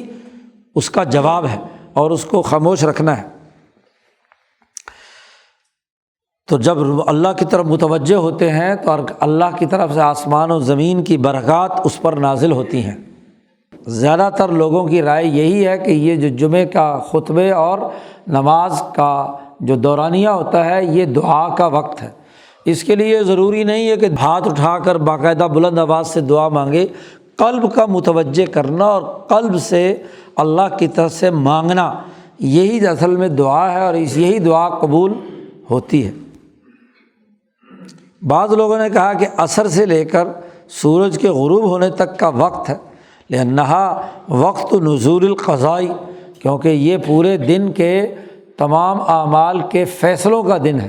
یعنی پچھلے 24 گھنٹے میں جو انسان نے اعمال کیے ہوئے ہوتے ہیں تو اس دن کا حساب کتاب غروب شمس سے پہلے ہجری اور قمری نقطہ نظر سے دن مکمل ہو رہا ہے، تو دن کے اختتام پر تمام حساب کتاب اور رجسٹر میں اندراجات مکمل ہوتے ہیں۔ وفی بعض الکتب الالہیہ اور بعض الہی کتابوں میں تورات وغیرہ میں یہ ہے کہ ان فیہا خلق آدم کہ عصر کے وقت آخری وقت میں ہاں جی آدم علیہ السلام کو پیدا کیا گیا، لیکن شاہ صاحب کہتے ہیں وعندی میرا نقطہ نظر یہ ہے کہ ان الکل بیان اقرب مظنۃ ولیس بتعیین، یہ جتنے بھی مختلف روایات بیان کی گئی ہیں یہ غالب گمان کے درجے میں ہیں، کوئی حتمی وقت نہیں ہے اور حتمی وقت متعین بھی نہیں ہونا چاہیے کیونکہ اس کے نقصانات زیادہ ہیں، اس لیے جیسے لیلۃ القدر متعین نہیں رکھی گئی اور اس کے تلاش کرنے کا حکم دیا گیا کہ آخری 10 دن میں تلاش کرو اور بالخصوص طاق راتوں میں تلاش کرو تاکہ عبادات کا تسلسل جاری رہے۔ جب یہ اصولی بات سمجھ میں آ گئی کہ اس علم عظیم کی بنیاد پر ایک ہفتے کے بعد جمعے کے دن جمعے کی اجتماعیت لازمی قرار دی گئی، واجب قرار دی گئی، تو جو چیز واجب قرار دی جائے تو اس کے لوازمات اور اس کا پورا سسٹم دینے کی ضرورت ہوتی ہے۔ خالی یہ کہہ دینا کافی نہیں ہے کہ بھائی جمعے کے دن جمعہ ادا کیا کرو، اجتماع کیا کرو، تو اس اجتماع کے قاعدے ضابطے سسٹم طریقہ کار اس کے جتنے بھی لوازمات اور ذیلی قوانین ہیں وہ بھی بیان کیے گئے۔ چنانچہ شاہ صاحب کہتے ہیں ثم مست الحاجت پھر ضرورت پیش آئی کہ اس جمعے کی اجتماعیت کو ڈسپلن میں لانے کے لیے کچھ چیزیں لازمی طور پر متعین کر دی جائیں۔ تو پہلی ضرورت تو یہ لازمی طور پر بیان کی گئی پوری امت پر کہ جمعہ واجب ہے، بیان وجوبہا والتاکید فیہ اور اس کی بڑی ہی تاکید نبی اکرم صلی اللہ علیہ وسلم نے فرمائی۔ فقال النبی صلی اللہ علیہ وسلم، نبی اکرم صلی اللہ علیہ وسلم نے فرمایا کہ قومیں باز آ جائیں، بڑا سخت جملہ فرمایا ہے، لَيَنْتَهِيَنَّ، ضرور بالضرور رک جائیں قومیں، اقوام علی وضعہم الجمعات، جمعے کی نماز کو چھوڑنے سے قومیں باز آ جائیں، ورنہ کیا ہے، او لیختمن اللہ علی قلوبہم، ورنہ تو اللہ تبارک تعالیٰ ضرور بالضرور ان کے دلوں پر مہر لگا دے گا کہ پھر ان کو دین کے اعمال کی توفیق نہیں ہوگی، اور اللہ مہر لگا دے، ختم اللہ علی قلوبہم وعلی سمعہم وعلی ابصارہم، غشاوۃ ولہم عذاب عظیم، ان کے لیے سوائے عذاب عظیم کے اور کچھ نہیں۔ اس لیے اب باز آ جائیں اقوام، ہر قوم کا جہاں قومی دائرہ ہے وہاں جمعے کا اہتمام کرنا لازمی اور ضروری ہے، اس کو چھوڑنے سے باز آ جائیں۔ نبی اکرم صلی اللہ علیہ وسلم نے فرمایا، یہ حدیث اشارہ ہے اس بات کی طرف کہ جمعے کا چھوڑنا انتہائی سستی، تہاون اور دین میں خرابی کا باعث ہے، اس کی وجہ سے شیطان انسانوں پر مسلط ہو جاتا ہے، وَبِهِ يَتَحَوَّزُ الشَّيْطَانُ، شیطان اس پر مسلط ہو جاتا ہے۔ نبی اکرم صلی اللہ علیہ وسلم نے ارشاد فرمایا، دوسری روایت لائے ہیں کہ جمعہ واجب ہے، تجب الجمعۃ علی کل مسلم، جمعہ واجب ہے ہر مسلمان پر سوائے عورت کے، عورت پر جمعہ واجب نہیں ہے، بچے پہ کہ اس کے لیے بھی جمعے میں آنا لازمی نہیں ہے، غلام اور بچے پر اور مملوک پر، ان تین پر جمعہ واجب نہیں ہے۔ اور ایک اگلی روایت آ رہی ہے مسافر پر بھی کہ مسافر کے لیے بھی جمعے کے لیے ضروری نہیں ہے، اور حضور نے فرمایا کہ الجمعۃ علی من سمع النداء، جمعہ ہر اس آدمی پر لازمی ہے جو شہر میں رہتا ہے، جس نے اذان سنی ہے، اذان کی آواز سنی، جمعے کا دن ہوا، اس پر جمعے کی نماز پڑھنا واجب ہو گیا۔ اقول، شاہ صاحب فرماتے ہیں یہ جو حضور صلی اللہ علیہ وسلم نے بیان فرمایا ہے، اس میں افراط و تفریط کے درمیان عدل کی رعایت رکھی گئی ہے کہ عورتوں اور بچوں کو اور مملوک اور مسافر کو روک دیا، کیونکہ اگر ان پر واجب کر دیا جائے تو ان کے لیے مسجدوں میں آنا بڑا مسئلہ ہے، تو اس لیے ان کے لیے مشکلات تھی، اس لیے ان پر لازمی نہیں قرار دیا، لیکن مردوں پر علی الاطلاق جتنے بھی مقیمین ہیں ان پر جمعہ واجب قرار دے دیا گیا کہ تخفیف لذوی الاعذار، عذر والے لوگوں پر اس کی تخفیف کر دی گئی، اور والذین یشق علیہم الوصول الیہا، اور ان لوگوں پر بھی جن پر جمعے کے لیے آنا مشکل تھا، او یکون فی حضورہم فتنہ، یا ان کے آنے میں فتنے کا اندیشہ تھا، مثلاً عورتیں، تو عورتیں عام طور پر حضرت عمر فاروق کے زمانے میں اس لیے پابندی لگائی گئی خاص طور پر کہ یہ عام طور پر آتی تھی بن ٹھن کے خوشبو لگا کر باقاعدہ، تو وہ بجائے لوگوں کے جمعے کی اجتماعیت کے مردوں کے فتنے میں مبتلا کرنے کا باعث بنتی تھی، اور خود عورتوں میں بھی فتنے کہ وہ لباس پہن کر آئی ہیں تو ضرور انہوں نے کپڑے دوسروں کو دکھانے ہیں، تو وہ اسی چکر میں رہتی ہیں کہ دیکھو میں نے نئے کپڑے پہنے، اس لیے اس فتنے کے وجہ سے اس کو کہا کہ بھئی گھر میں بیٹھی رہے ماشاء۔ نمبر 1 جمعہ واجب قرار دیا گیا، اور نمبر 2 جمعے کے دن میں مستحب قرار دیا گیا کہ اچھی طرح غسل کر کے آئیں، التنظیف بالغسل۔ شاہ صاحب نے یہاں استحباب کا لفظ استعمال کیا ہے، لیکن امام اعظم امام ابو حنیفہ کے ہاں یہ سنت مؤکدہ ہے کہ خاص طور پر غسل کر کے آنا، کیونکہ احادیث میں ایسے ہی مسواک اور والتطیب، خوشبو لگا کر آنا، اور صاف دھلے ہوئے کپڑے پہن کر آنا، اس لیے کہ یہ چاروں چیزیں نماز کے مکملات میں سے ہیں، نماز کی تکمیل کرنے والی ہیں، اور فیتضاعف التنبہ لخلۃ النظافہ، اور یہ چاروں چیزوں سے انسان میں نظافت اور طہارت کی جو عادت ہے زیادہ مضبوط ہو جاتی ہے۔ اس لیے نبی اکرم صلی اللہ علیہ وسلم نے فرمایا کہ اگر میری امت پر مشقت انگیز بات نہ ہوتی تو میں انہیں مسواک کرنے کا حکم دیتا۔ اور پھر یہ بھی ضروری ہے کہ لا بد لہم من یوم، لوگوں کے لیے یہ ضروری ہے کہ کم از کم ہفتے کے بعد ایک دن تو ایسا ہونا چاہیے جس میں وہ غسل کریں اور خوشبو لگائیں، اس لیے کہ ارتفاقات کے حسن میں سب سے بہترین بات بنی آدم کے ارتفاقات میں یہ ہے کہ وہ خوشبو لگائے ہوئے ہو، اچھے کپڑے پہنے ہوئے ہو، تاکہ جب دوسرے انسان سے ملے تو کسی بدبو اور تکلیف کی، اس کی اذیت کا باعث نہ بنے۔ اور چونکہ ہر دن میں ہر آدمی کے لیے نہانا کوئی آسان بات نہیں ہے، آج کل کے پاکستانیوں کے لیے تو آسان ہو گیا، لیکن اس زمانے میں پانی وانی نہیں ہوتا تھا، اور خاص طور پر صحرا میں، اور پھر وہ لوگ جو ہیں ان کے چونکہ بڑے بڑے بال ہوتے تھے تو بالوں کو ہر دن روزانہ صبح کو خوب نہانا دھونا خشک کرنا، اور سردی میں تو خاص طور پر بڑا مشکل تھا، اور اتنا پانی بھی دستیاب نہیں ہوتا تھا جو آج وافر مقدار میں آپ کو حاصل ہے کہ روز ہی غسل۔ تو کم از کم ہفتے بعد غسل کریں تو سر بھی دھوئیں اور جسم بھی دھوئیں۔ تو اس لیے حکم دیا گیا جمعے کے دن، اس لیے کہ لأن التوقیت یحض علیہ، اس لیے کہ کم از کم ایک ہفتے کے بعد نہانا دھونا اس پر ابھارا گیا تاکہ نماز کامل اور مکمل ہو۔ نبی اکرم صلی اللہ علیہ وسلم نے فرمایا کہ ہر مسلمان پر حق ہے، لازمی ہے کہ وہ کم از کم 7 دنوں میں ایک دن، ہر 7 دن بعد اس پر گویا کہ لازمی ہے کہ وہ غسل کرے۔ اور اس دن میں نبی اکرم صلی اللہ علیہ وسلم نے فرمایا کہ اپنے سر کو اچھی طرح دھوئے اور اپنے پورے جسم کو اچھی طرح دھو کر میل ویل اتارے۔ بس صرف لوگ جاتے ہیں غسل کے لیے، اگر بالٹی سے نہا رہے ہیں تو بس ڈولے پہ ڈولا ڈال رہے ہیں، باہر ایسے کھڑکا نظر آ رہا ہے، ایسا نہیں دے رہا کہ پانی ڈل رہا ہے، نہ جسم ملتے ہیں نہ میل اتارتے ہیں نہ کچھ، نہ لینا نہ دینا، بس صابن چپکایا اور اوپر سے۔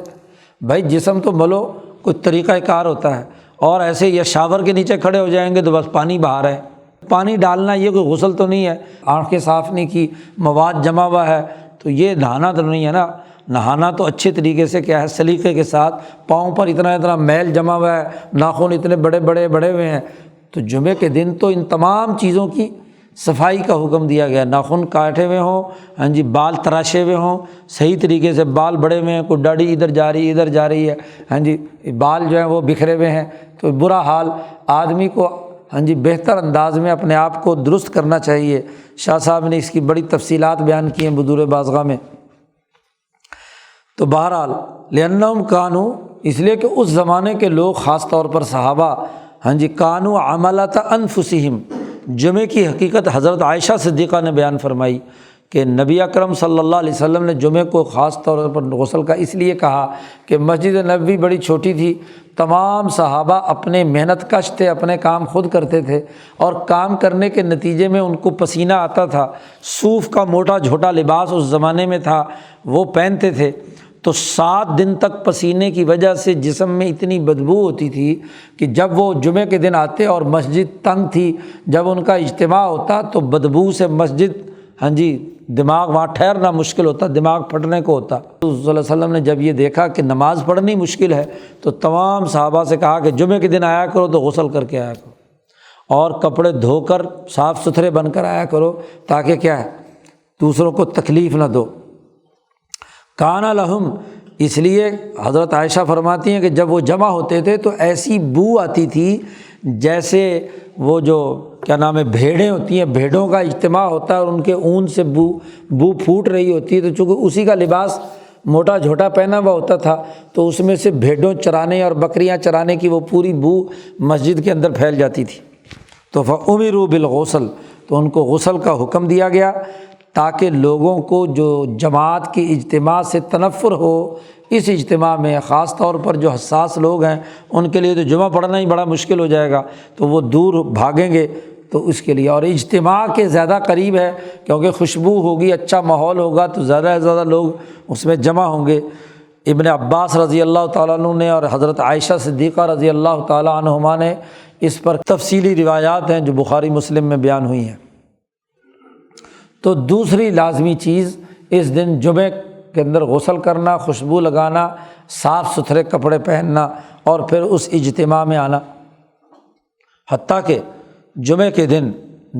غسل کی اہمیت بیان کرتے ہوئے عمر فاروق رضی اللہ تعالیٰ عنہ کے بارے میں آتا ہے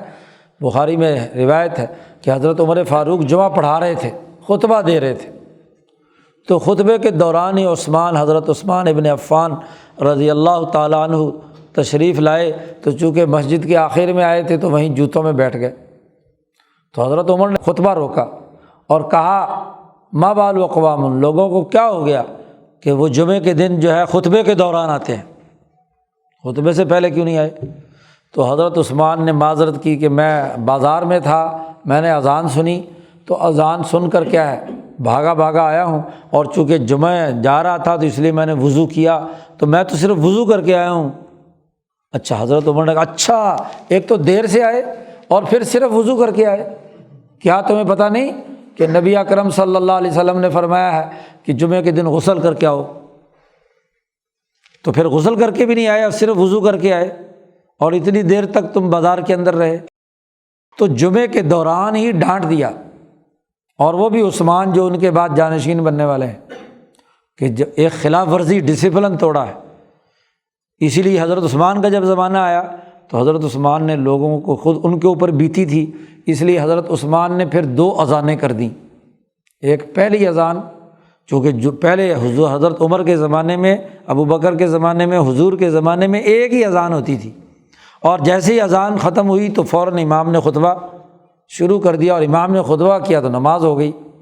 تو اب اس کی وجہ سے اب پہلی اذان کا اگر کسی نے سنی ہے تو وہ ظاہر ہے کہ وضو ہی کر کے آ سکتا ہے، غسل کر کے تو نہیں آ سکتا۔ تو حضرت عثمان نے ایک اذان پہلے کر دی زوال سے، بلکہ وہاں مدینہ اور مکہ میں تو زوال سے بھی پہلے تقریباً ہو جاتی ہے جمعے کے دن، تو وہاں اذان پہلے کر دی تاکہ اس اذان کے نتیجے میں جو بازار میں ہیں وہ گھروں میں جا کر غسل کر لیں، اور جب دوسری اذان ہو تو اس کے بعد کیا ہے ہر حال میں اس دوسری اذان سے پہلے پہنچ جائے۔ ہندوستان میں علماء نے پھر اور سہولت پیدا کر دی کہ چلو عربی خطبہ بعد میں پڑھ لیں گے، تو اس سے پہلے اردو میں آپ کے ساتھ بات چیت کر لیں، تو چلو اردو کے خطبے کے دوران لوگ اگر پہلی اذان سن کر تیاری ویاری کر کے جمعے میں آ جائیں تو چلو گنجائش ہوگی، تو گنجائش بن گئی۔ لیکن دوسری اذان ہے اس سے پہلے مسجد میں آنا لازمی اور ضروری ہے، تو یہ لوگوں کی سہولت تاکہ اجتماع جو ہے وہ زیادہ سے زیادہ بہتر انداز میں ہو، ورنہ اگر پہلی اذان کے بعد ہی خطبہ ہو تو پھر تو کون پہنچے گا۔ نمبر 3، تیسری اہم بات اس جمعے کے حوالے سے یہ تھی کہ نبی اکرم صلی اللہ علیہ وسلم نے حکم دیا کہ اس جمعے کے موقع پر، خطبے کے موقع پر بالکل خاموش ہو، الانصات، چپ رہیں، کسی سے کوئی بات چیت نہ گفتگو کی جائے، اور والدنو من الامام، اور امام کے سب سے قریب ہو کر بیٹھیں، دور دور بکھر کے، کیونکہ آج کل ویسے ہی کمرے ٹوٹی ہوئی ہیں تو پیچھے جا کر جو ہے نا دیوار کے ساتھ ٹیک لگا کے، اور کچھ کرسی پر تشریف فرما کے بیٹھتے ہیں۔ یہاں کیا ہے الدنو من الامام، جتنا زیادہ قریب ہوں گے امام کے، اس کا حکم دیا گیا۔ اور وترک اللغو، اور ہر لغو بات چھوڑ دینی ہے، اور بالخصوص اس زمانے میں موبائل سب سے زیادہ لغو چیز کیا ہے اس وقت؟ موبائل ہے، کہ وہاں ہر وقت اسے وہاں خطبے میں بھی دیکھ رہے ہوتے ہیں۔ ترک اللغو والتبکیر، اور یہ بھی لازمی کر دیا کہ جتنی جلدی آئے، تبکیر صبح جو آدمی جتنی جلدی صبح آ کر جامع مسجد میں، چونکہ اس زمانے میں تو ایک شہر میں ایک ہی جمعہ ہوتا تھا، اور جامع مسجد میں کیا ہے قریب ہو کر بھی بیٹھنے کا حکم ہے، اور صبح آئے گا تو مسجد میں جگہ ملے گی۔ جیسے آج کل حرم میں 9-10 بجے پہنچ گئے تو حرم میں اندر داخل ہو سکتے ہیں، ورنہ تو کیا ہے باہر ہی کسی دھوپ میں کسی سڑک پر ہی جگہ ملتی ہے جمعے کے دن، چونکہ جمعہ ہی ایک جگہ ہونا ہے۔ تو یہاں تو چونکہ یہ انگریزوں کے بعد سے جو فتنہ پیدا ہوا، چونکہ حکمران نے تو جمعہ پڑھانا نہیں، علماء نے پڑھانا، وہ جہاں چاہے مرضی جمعہ کھڑا کر لیں، تو یہ تو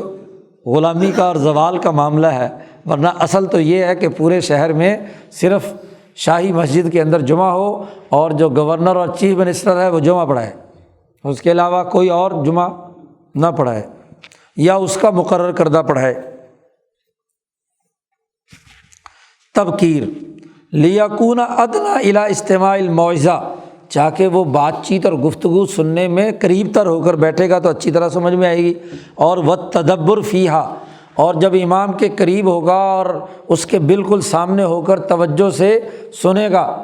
تو اس پر جب غور و فکر کرے گا تو اس کا مطلب بھی اسے سمجھ میں آئے گا۔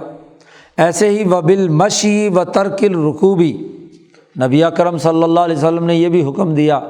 کہ اگر شہر میں آدمی نے جانا ہے اور جتنا قریب بھی ہو تو پیدل چلنا چاہیے۔ جمعے کے دن پیدل چلنے کا بھی فضیلت ہے جمعے کی نماز کے لیے، اور سواری کے بجائے ترک الرکوب، سواری کو چھوڑ دینا، لأنہ اقرب الی التواضع، کیونکہ اللہ کا پیغام اور اللہ کے اجتماع کے لیے جانا ہے۔ اب جب ہر گلی محلے سے لوگ پیدل جلوس کی شکل میں نکلیں گے تو مقصد اعلاء کلمت اللہ ہے، غلبہ ہے، اظہار دین ہے۔ ہاں جی، سواری پہ جا رہے ہیں تو کسی کو کیا پتہ کہ سواری کدھر جا رہی ہے، لیکن پیدل سارے کے سارے جلوس کی شکل میں اپنے اپنے گھروں سے نکلیں گے تو کلو 2 میٹر 3 کلو جام جتنا میٹر کا بھی فاصلہ ہے تو وہ ایک جلوس گویا کہ نکل رہا ہے۔ تو پیدل چلیں، اور ترک الرکوب اس لیے کہ یہ تواضع اور تذلل لربہ، اپنے رب تبارک و تعالیٰ کے سامنے اجتماعیت بھی ہے، اور پھر یہ بھی کہ یہ اجتماع ہے تو اجتماع میں فقیر اور امیر کا بھی فرق نہیں ہونا چاہیے۔ کسی غریب کے دل میں یہ بات پیدا نہ ہو کہ دیکھو جی میں تو پیدل چل رہا ہوں، یہ ہاں جی فراٹے بھرتی ہوئی کار پہ پہنچ گیا،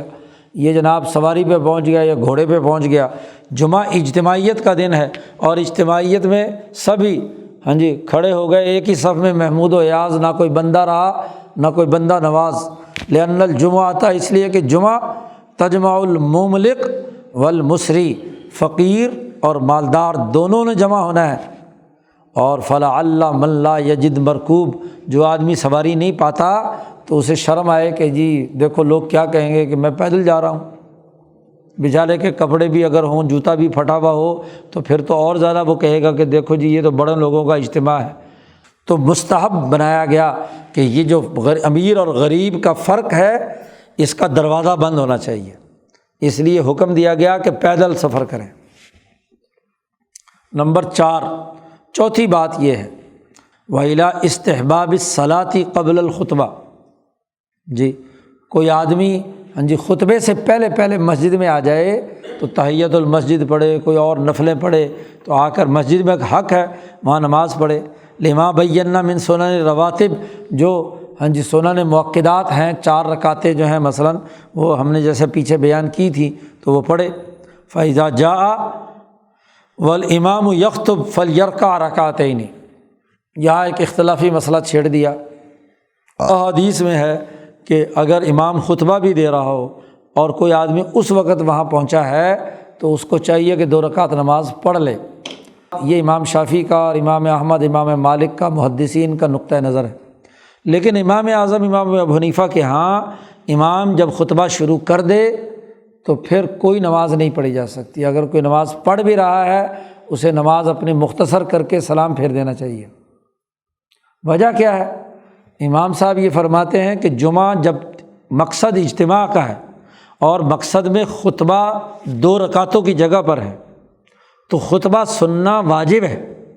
جی وہ جو نماز پڑھنا ہے وہ صرف نفل یا سنت ہے۔ تو شاہ صاحب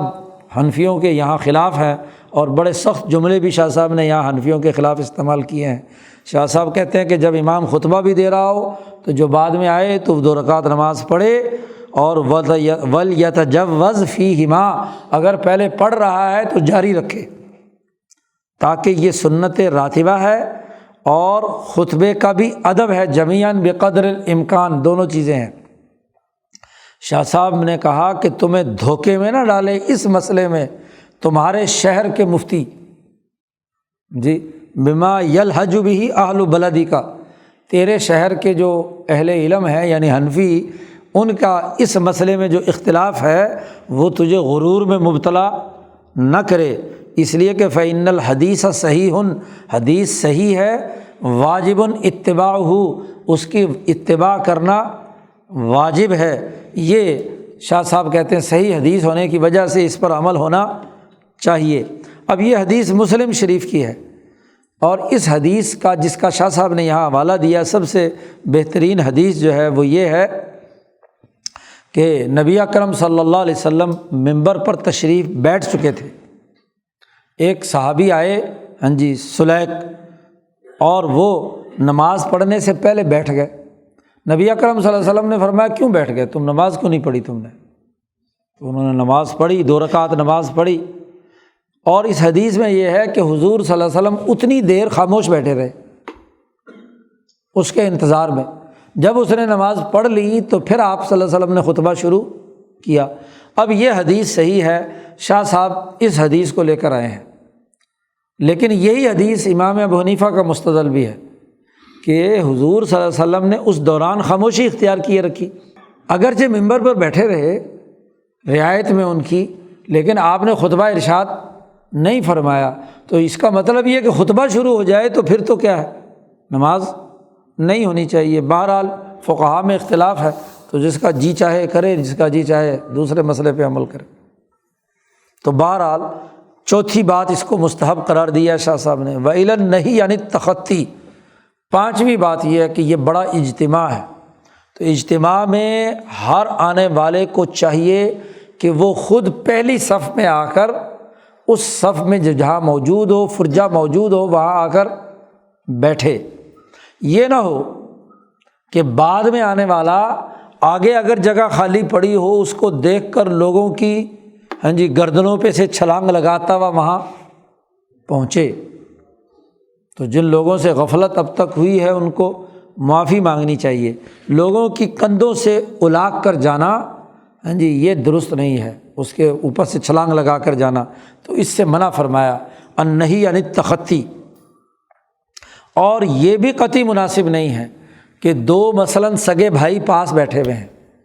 یا دو لوگ دوست بیٹھے ہوئے ہیں، آپ جا کر ان کے درمیان میں گھس جائیں، تھوڑا سا ادھر ہو جو جی، تھوڑا سا ادھر ہو جو جی۔ کچھ لوگوں کو عادت ہوتی ہے نا،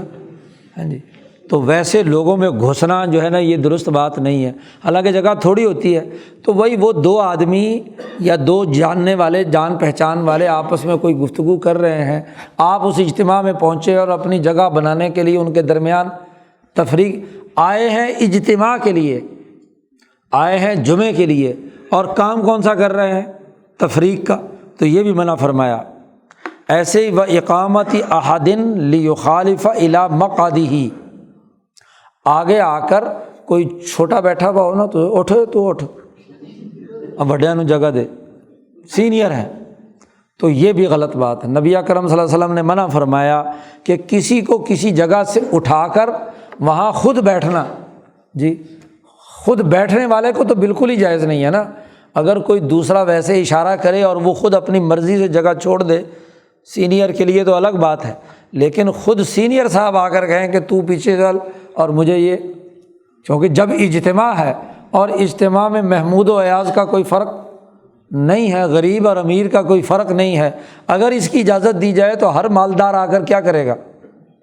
جو غریب ہیں بیچارے ان کو پیچھے بھیجے گا اور اپنے آپ کیا ہے آگے بیٹھ جائے گا۔ اور آج سرمایہ پرستی کے ماحول میں تو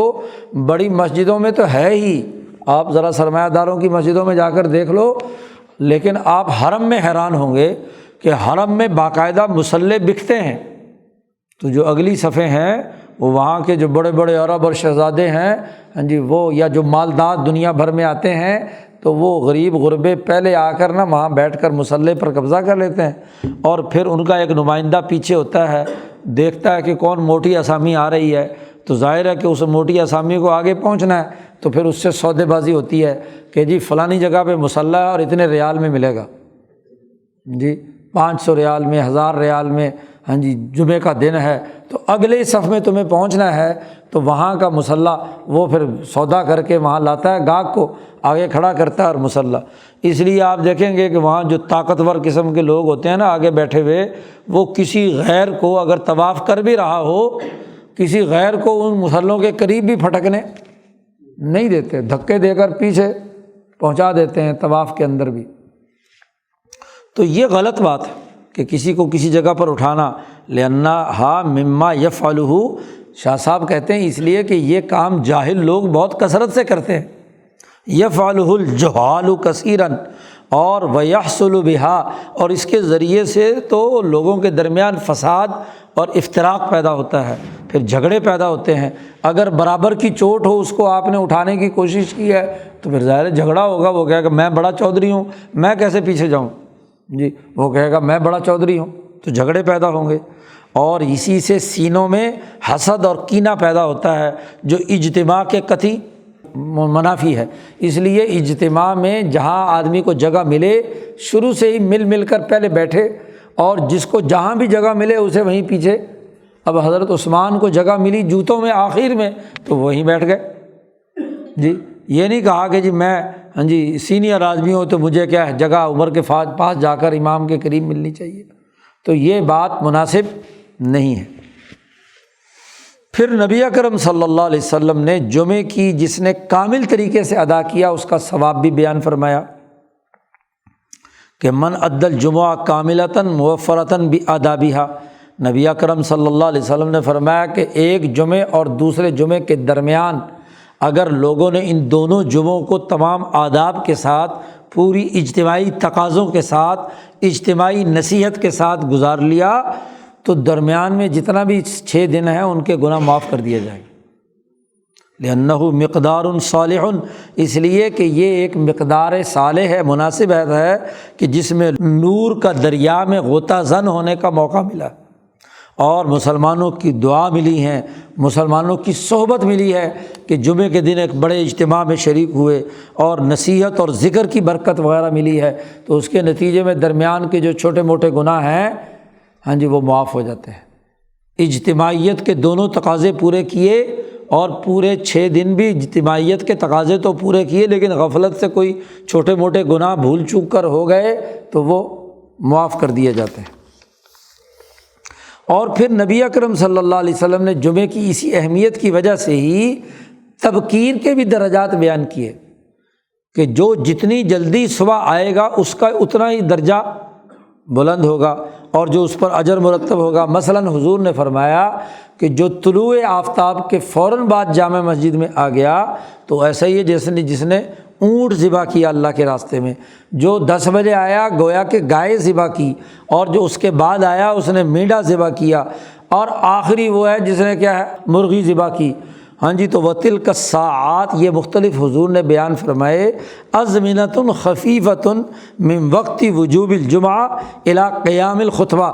خطبے کے قائم ہونے سے پہلے تک مختلف درجات بیان فرمائے نبی اکرم صلی اللہ علیہ وسلم نے، اور آخری یہ ہے کہ آخری کو صرف انڈے کا ثواب ملے گا، جو ہے کہ انڈا اس نے اللہ کے راستے میں دیا۔ تو اس حدیث میں مختلف درجات بیان کیے، جو اس اجتماع کی اجتماعیت میں دیر سے آیا اتنا ہی اس کے لیے درجات کیا ہو گئے، کم ہو گئے، اور جو اس اجتماعیت میں جتنا پہلے آیا اتنے ہی اس کے درجات کیا ہے بلند ہو گئے۔ تو جمعے کے دن اس لیے پوری امت میں 1400 سال سب اولیاء اللہ، علماء ربانیین اور علماء اور صلحاء جمعے کے دن جمعرات کی شام سے تیاری شروع کر دیتے تھے، اور فجر کی نماز پڑھنے کے بعد بہت سارے لوگ تو اپنے دیہاتوں دور دراز کے محلوں سے سفر کر کے جامع مسجد کے اندر اول وقت پہنچ جاتے تھے۔ زیادہ سے زیادہ اگر ضرورت پیش آئی وضو وغیرہ کی تو وضو کے لیے گئے، اور دوبارہ مسجد میں گویا کہ پورا اعتکاف اس اجتماع میں، تو تاکہ لوگوں کو پتہ چلے کہ ایک بہت بڑا اجتماع منعقد ہوا ہے جس میں دور دراز سے لوگ آئے ہیں۔ وعلم، علمی طور پر یہ بھی جاننا چاہیے کہ ہر نماز جس میں دور دراز سے لوگوں نے آنا ہو، دور قریب کے لوگوں کو، تو وہ 2 رکعتیں ہیں۔ فإنها شفع واحد، کیوں کہ 2 سے زیادہ اگر اجتماع عام میں پڑھائی جائیں تو لوگوں پر بڑی بھاری ہوتی ہیں، کیونکہ جتنا بڑا وسیع مجمع ہوگا اس میں اتنے ہی کمزور بھی ہوں گے، بیمار بھی ہوں گے، ضرورت مند بھی ہوں گے، تو اس لیے تمام کی رعایت رکھنے کے لیے ضروری ہے کہ 4 کے بجائے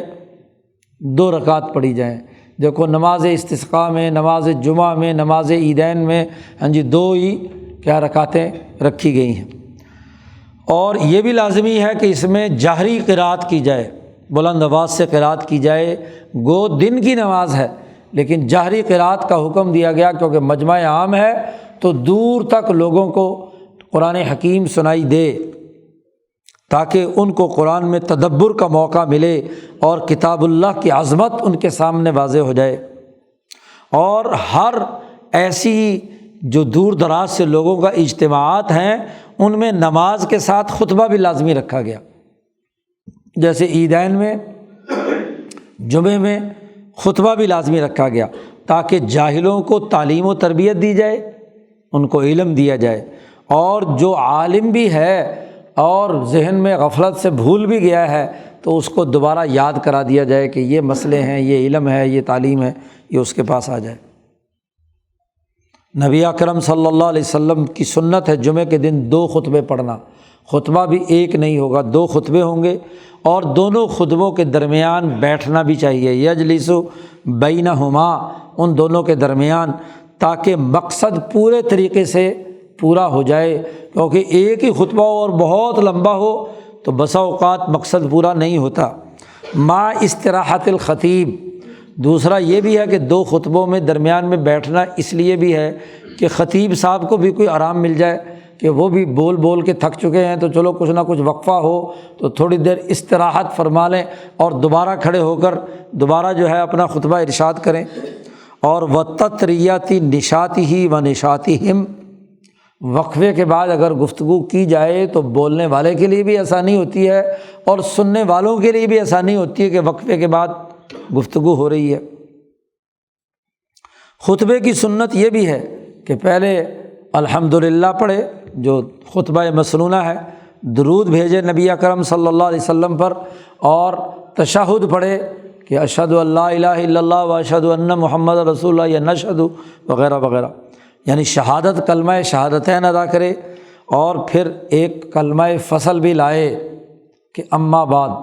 امام بخاری نے مستقل باب باندھا ہے کہ ہر خطبے میں نبی اکرم صلی اللہ علیہ وسلم نے حمد و صلات اور تشہد کے بعد اما بعد کا جملہ ضرور فرمایا ہے کہ وہ خطبہ مسنونہ مکمل ہو گیا، اللہ سے تعلق، رسول سے تعلق، اور اس گواہی کا اعلان کہ ہم اللہ اور اس کے رسول پر ایمان لائے ہیں، اشہد ان لا الہ الا اللہ و اشہد ان محمد رسول اللہ۔ تو تشہد بھی پڑھ لیا، اب گواہی دینے کے بعد اب اصل گفتگو جب شروع کرنی ہے تو درمیان میں اما بعد کا جملہ بھی استعمال فرمایا۔ اس کے بعد لوگوں کو نصیحت کرے، جی اپنے آپ کو نصیحت کرے، لوگوں کو نصیحت کرے، ان کو تقویٰ کا حکم دے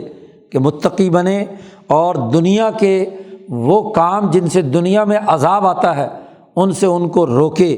اور آخرت میں جو عذاب آتا ہے ان سے روکے، اور قرآن حکیم کی کچھ آیات ضرور تلاوت کرے،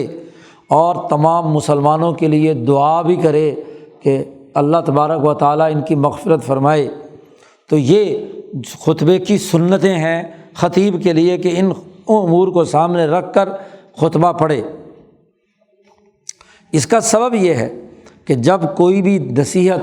اللہ کے نام کے ساتھ اور اس کی عظمت کے ساتھ بیان کی جاتی ہے، اس کے نبی کے نام کے ساتھ، اللہ کی کتاب کے ساتھ، 3 چیزوں کا نام لے کر جب کوئی نصیحت کی جاتی ہے تو اس کے نتیجے میں لوگوں کو بہت اچھی ادھر توجہ ہوتی ہے، برکات ان تینوں چیزوں کی ملتی ہیں۔ اور ویسے بھی یہ خطبہ دین کے شعائر میں سے ہے تو مناسب یہ ہے کہ اس میں جو دین کی بنیادی امور ہیں وہ خالی نہیں رہنے چاہیے۔ جیسے اذان میں ہے، حدیث پاک میں آیا ہے کہ جس آدمی نے خطبہ پڑھا اور اس میں تشہد نہیں پڑھا،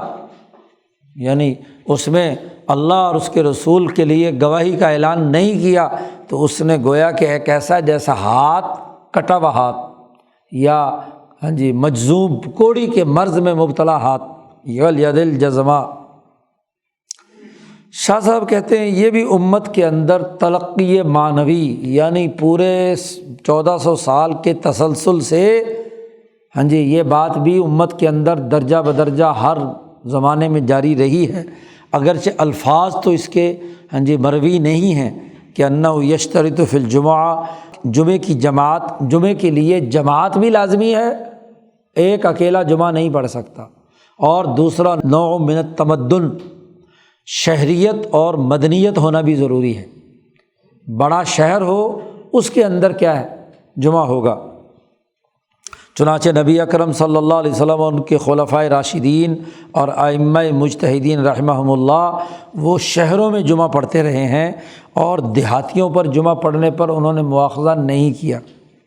بلکہ ان کے زمانے میں دیہات میں جمعہ ہوتا ہی نہیں تھا، اس لیے لوگوں نے سمجھ لیا قرنن بعد قرنن، ہر صدی کے بعد دوسری صدی کے لوگوں نے عصرم بعد عصرن، ایک زمانے کے بعد دوسرے زمانے میں، کہ ان کے لیے لازمی ہے ایک تو جماعت ہو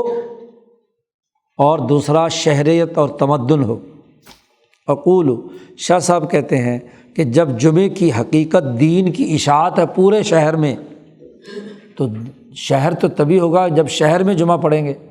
تمدن لازمی ہوا اس کے لیے، اور جماعت بھی ضروری ہوئی، کیونکہ خود جمعے کی جو معنویت ہے وہ ان دو چیزوں کا تقاضا کرتی ہے، تو تمدن بھی ہو،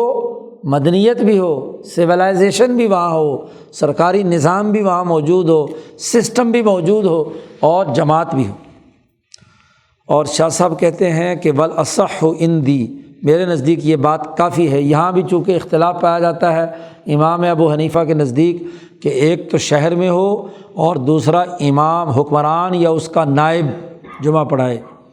سرکاری مرکز ہو، اور اس کے لیے ایک بہت معتدبی آبادی ہو جہاں کوئی بھی سرکاری اہلکار یا نمائندہ موجود ہو، کہیں تحصیلدار ہو، کہیں اے سی ہو، کہیں ڈی سی ہو، جس نے فیصلے کرنے ہیں وہ وہاں موجود ہو، اور دوسرا شہر ہو، گاؤں اور دیہات نہ ہو۔ تو گاؤں اور دیہات میں امام ابو حنیفہ کے نزدیک جمعہ نہیں ہوتا، لیکن امام شافعی وغیرہ بڑی بستی میں جمعے کو جائز قرار دیتے ہیں۔ اس کے لیے اس حوالے سے شاہ صاحب فرماتے ہیں کہ قریہ کم سے کم، اب اس میں اختلاف ہے کہ چھوٹا جو قریہ ہے، بستی ہے، اور بڑا جس میں جمعہ ہونا ہے، اس کی مقدار کتنی ہے، یعنی کتنے گھر ہوں، کتنی آبادی ہو، تو اس کو کیا ہے بڑا شہر قرار دیا جائے گا۔ اصولی طور پر جو احناف کے ہاں موقف ہے وہ تو یہ کہ وہاں سرکاری نمائندہ با اختیار ہو، جس نے لوگوں کے فیصلے نمٹانے ہو، اور نہیں تو تحصیلدار ہو، تھانے دار ہو، کوئی ایسی چیز موجود ہو جس سے کوئی سرکاری وہاں کوئی نمائندگی ظاہر ہو۔ اور اگر کہیں سرکاری نمائندہ براہ راست موجود نہیں ہے، وہ گاؤں اور دیہات ہے، اس کی سرکاری اور قانونی حیثیت کامل تمدن کی نہیں ہے۔ تمدن وہاں ہوگا جہاں سسٹم کا کوئی نہ کوئی نمائندہ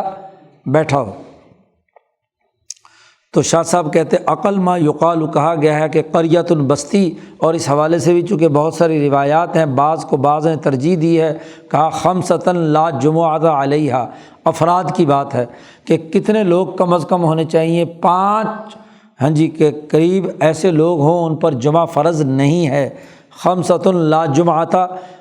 علیہم، ان پر جمعہ نہیں ہے، 5، وہی 5 پیچھے بھی گزرے تھے، عورت، مسافر، غلام، بچہ،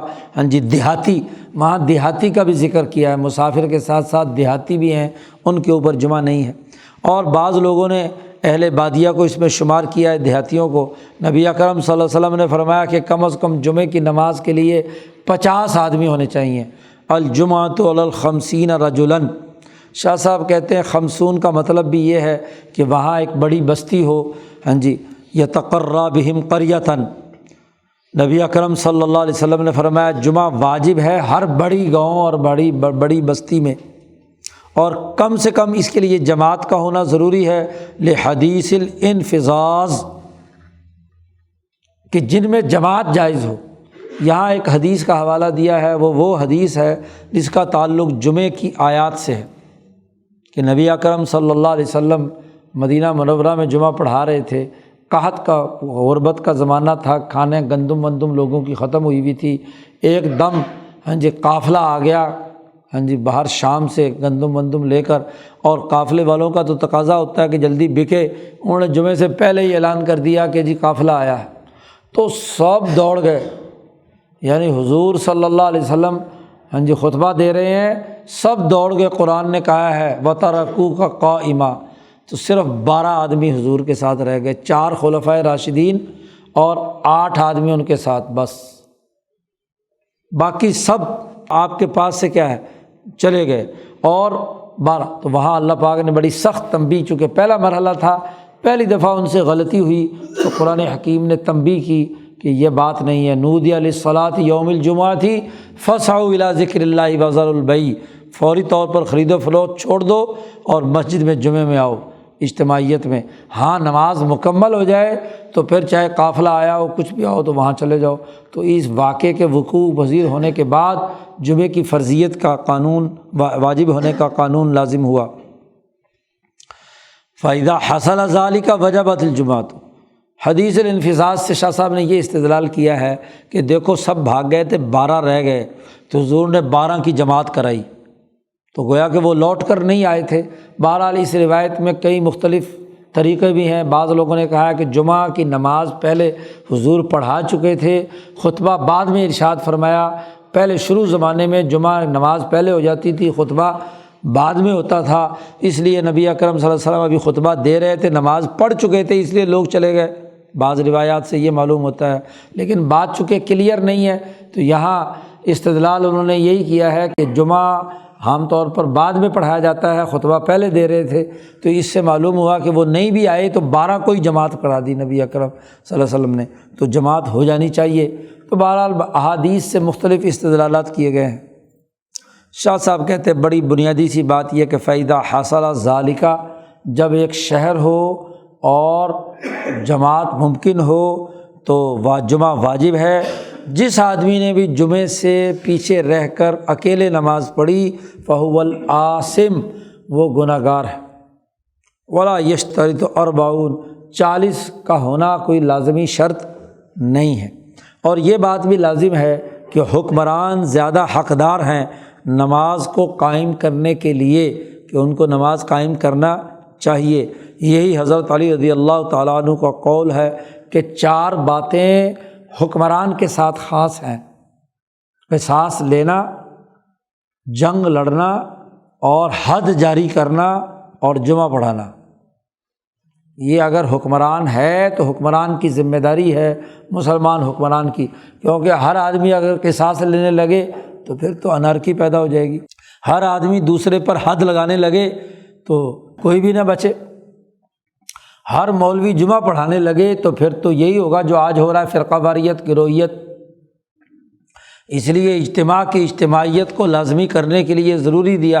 قرار دیا حضرت علی نے کہ یہ امام کے ساتھ تعلق رکھے ہیں۔ لیکن بہرحال شاہ صاحب کہتے ہیں ولیس وجود الامام شرطاً، امام کا موجود ہونا کوئی شرط لازمی نہیں ہے۔ کیوں؟ اس لیے کہ آج کل کے جو حکمران، یہاں امام سے مراد ہے حکمران، کیونکہ آج کل کے حکمران سستی کرنے لگے ہیں، جمعوں میں آتے ہی نہیں، بلکہ نماز ہی نہیں پڑھنی آتی یا پڑھانی آتی تو بیچارے جمعہ کیا پڑھائیں گے۔ اس لیے جو ہے یہ کوئی لازمی شرط نہیں ہے۔ ہاں جی، ہونا تو یہی چاہیے کہ امام بھی پڑھائے اور پڑھانے کی اس میں استعداد نہ ہو تو بہرحال جو بھی سینئر ترین ہو وہ جمعہ پڑھائے۔ جمعہ واجب ہے، جو جمعے کو ترک کرے گا وہ گناہ گار ہوگا۔ واللہ اعلم بالصواب۔ جمعہ ہو گیا ہے، اب عیدین اگلے ہفتے انشاءاللہ ہوں گی۔ اللہم صلی اللہ